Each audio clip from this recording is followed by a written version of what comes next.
Hello বন্ধুরা, আমি মৌ। আমার চ্যানেল মিঠা মৌ ব্লগসে তোমাদের সবাইকে অনেক স্বাগত। এবার বলো, কেমন আছো তোমরা সবাই? আশা করি খুব ভালো আছো। তোমাদের জন্য আরেকটা নতুন ভিডিও, প্লিজ দেখো, আশা করছি ভালো লাগবে। আজকে হলো রাখি, আর আমি এই প্রথমবার রাখিতে এসেছি মামার বাড়ি। আর রাখি উপলক্ষেই এসেছি এমনটা নয়, এসেছি অন্য একটা কারণে। আমার দিদার কিছুদিন ধরে খুব শরীর খারাপ, তাই আমি এসেছি আমার দিদাকে দেখতে। তো গতকাল আমার চলে যাওয়ার কথা ছিল, কিন্তু ভাবলাম এসেছি যখন রাখিটা কাটিয়েই যাই। কারণ আমি কখনোই আমার দাদা বা ভাইদেরকে রাখি পরাইনি, তো এটা আমার ফার্স্ট টাইম যে আমি রাখি পরাবো আমার মামাতো ভাই দাদাদেরকে। এখন আমি সব ভাই বোনদেরকে নিয়ে বসেছি, প্রথমে গপুকে রাখি পরাবো।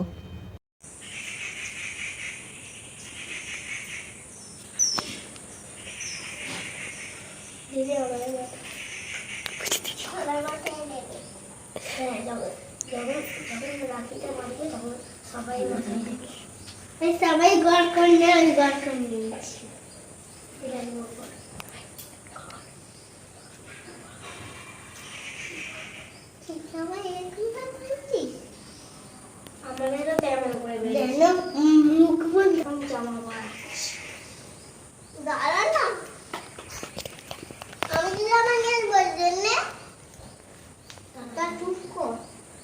এগুলো সব তোমার, ঠিক আছে? তুমি খাও।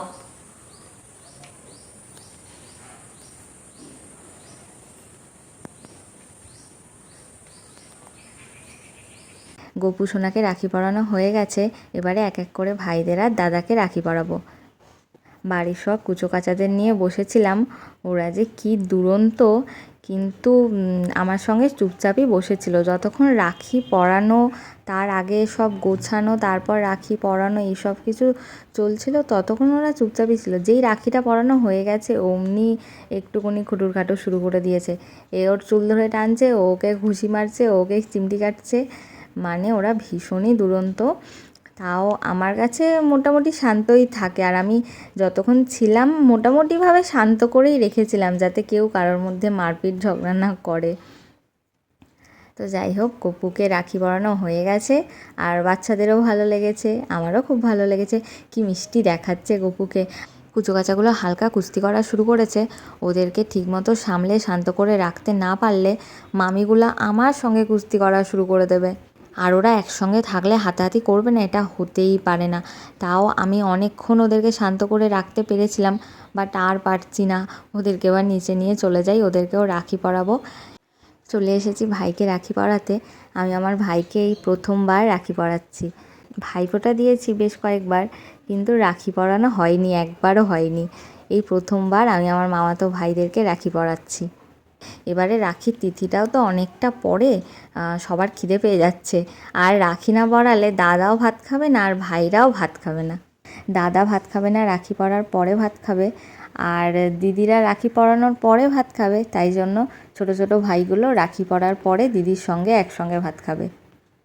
রাখিতে তো কখনোই মামার বাড়ি আসা হয় না, আমি এই প্রথমবার রাখিতে মামার বাড়ি, আর এই প্রথমবার আমি আমার ভাইকে রাখি পরালাম। ভীষণই ভালো লাগছে আমার। আমার পরে আমার মাস্টারতো দিদি বসেছে ভাইকে রাখি পরাতে। আমি ওকে ডান হাতে রাখি পরিয়েছি, তাই আর এক দিদির কাছে ও বাঁ হাত বাড়িয়ে দিয়েছে রাখি পরার জন্য। আসলে ছোট তো, অতটা বোঝে না। আমার আর এক ভাই বসেছে, ওকে কখন রাখি পরাবো। দিদির হয়ে গেলেই আমি ওকে রাখি পরাবো। রাখিগুলো ওদের খুব পছন্দ হয়েছে। ওরা তো দুজনেই ছোট ছোট, তাই আমি ওদের জন্য কার্টুন আঁকা রাখি নিয়েছি। এদেরকে রাখি পরানো হয়ে গেলে যাব বড়দা ভাইকে রাখি পরাতে।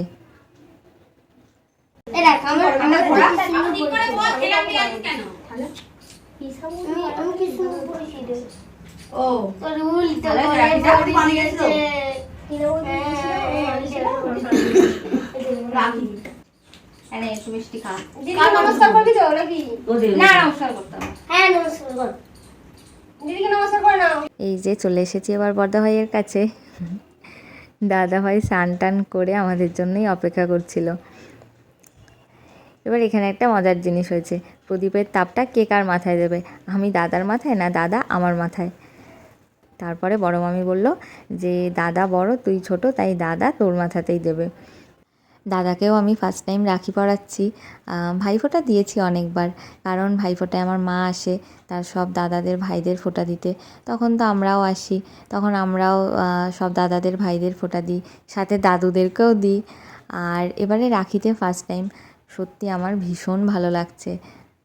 আর আমরা এখানে সবাই মিলে হাসাহাসি করছি, কারণ দাদা হাফ প্যান্ট আর স্যান্ডো গেঞ্জি পরে রাখি পরতে বসেছে, সেই জন্য।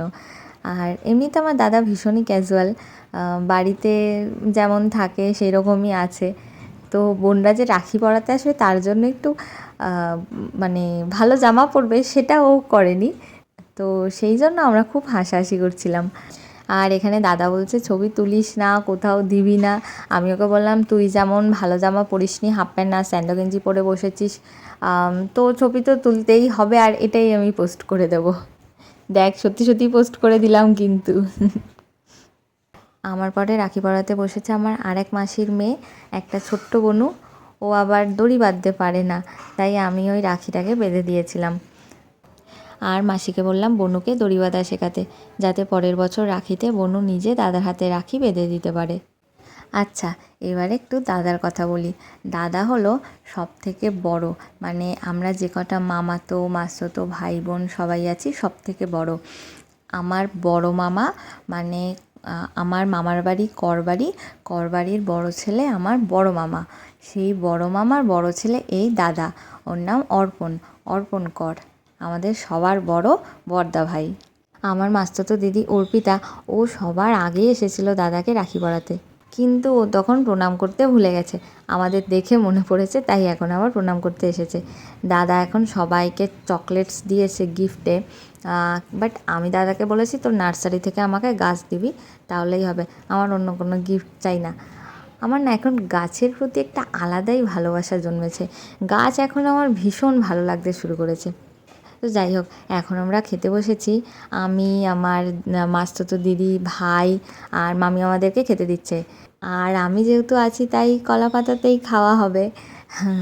মামা কলা পাতা কেটে এনেছে, আর রান্না হয়েছে ভাত, মাংস, আলু ভাজা, আর অনেক তরকারি রান্না হয়েছিল, কিন্তু তখন আমার ফোনটা সুইচ অফ হয়ে গেছিলো। তো যাই হোক, খাওয়া দাওয়া হয়ে গেছে, এখন আমরা যাচ্ছি মাসির বাড়ি।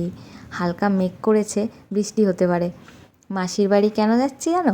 মাসির বাড়িতে না কালকে সন্ধেবেলায় আইসক্রিম বসিয়ে এসেছি, আর আমার ভাই সকালবেলা ঘুম থেকে উঠেছে, তারপর থেকেই বলছে আইসক্রিম হয়ে গেছে, চল আইসক্রিম খেয়ে আসি। কোনো রকমে ওকে সকাল থেকে শান্ত করে রেখেছিলাম, তারপরে দুপুরবেলা খাওয়া দাওয়া করে এখন এসেছি মাসির বাড়ি আইসক্রিম খেতে। এই যে ফ্রিজটা খুলে দেখছি দারুণ আইসক্রিম জমেছে, আর মাসিদের গরুর দুধের আইসক্রিম, মানে পুরো খাঁটি দুধের আইসক্রিম, দেখি কেমন হয় খেতে। আর আমি না প্রথমবার আইসক্রিম বানালাম, জানি না কেমন হবে, দুধ দিয়ে চকলেট দিয়ে মিক্স করে বানিয়েছি, খেয়ে দেখি কেমন হয়েছে। আর আমার ভাই তো খাবে বলে ছটফট করছে। আবার এখানে এসে একটা কাণ্ড হয়েছে, আইসক্রিম খেতে খেতে দেখছি অঝোরে বৃষ্টি হচ্ছে বাইরে। আইসক্রিমটা যেই খাওয়া হয়ে গেছে অমনি আমার ভাইয়ের বায়না, ও এক্ষুনি বাড়ি যাবে। আমি ওকে বলছি যে বৃষ্টি হচ্ছে, বৃষ্টিটা থামুক তারপরে যাব। ও বলছে না, ছাতা আছে, ছাতা নিয়ে বাড়ি যাব। আমি তো কিছুতেই যাব না এখন বৃষ্টির মধ্যে। আরও বৃষ্টির মধ্যে ওই যে ছাতাটা ওখানে পড়ে আছে, ছাতাটাকে খুলেছে, ওই বৃষ্টির মধ্যে ছাতা মাথায় দিয়ে বাড়ি যেতে চাইছে। আর আমি যাব না বলেছি, তাই ওর রাগ হয়েছে, তাই ও পাশের ঘর দিয়ে উঁকি দিয়ে দিয়ে দেখছে যে আমি যাওয়ার জন্য উঠছি কি না। যতবারই দেখছে আমি বসে আছি, ও আরও বেশি করে রেগে যাচ্ছে। যাই হোক, বৃষ্টিটা কিছুটা থামতেই ওকে নিয়ে চলে এসেছি, কারণ ও একদম আর বসতেই দিচ্ছিল না। বিকেলবেলা এক জায়গায় ঘুরতে যাব, এখন ঘরে গিয়ে একটু রেস্ট নিই। আর ভিডিওটাও এখানেই শেষ করি। আমার ভিডিওটা কেমন লাগলো কমেন্ট করে জানাবে, ভালো লাগলে একটা লাইক করে দেবে, আর আমার ভিডিওটা বন্ধুদের সাথে শেয়ার করো, আর প্লিজ আমার চ্যানেলটা সাবস্ক্রাইব করো। খুব শিগগিরই দেখা হবে পরে একটা ভিডিওতে। Stay save and happy. Thanks for watching, tata.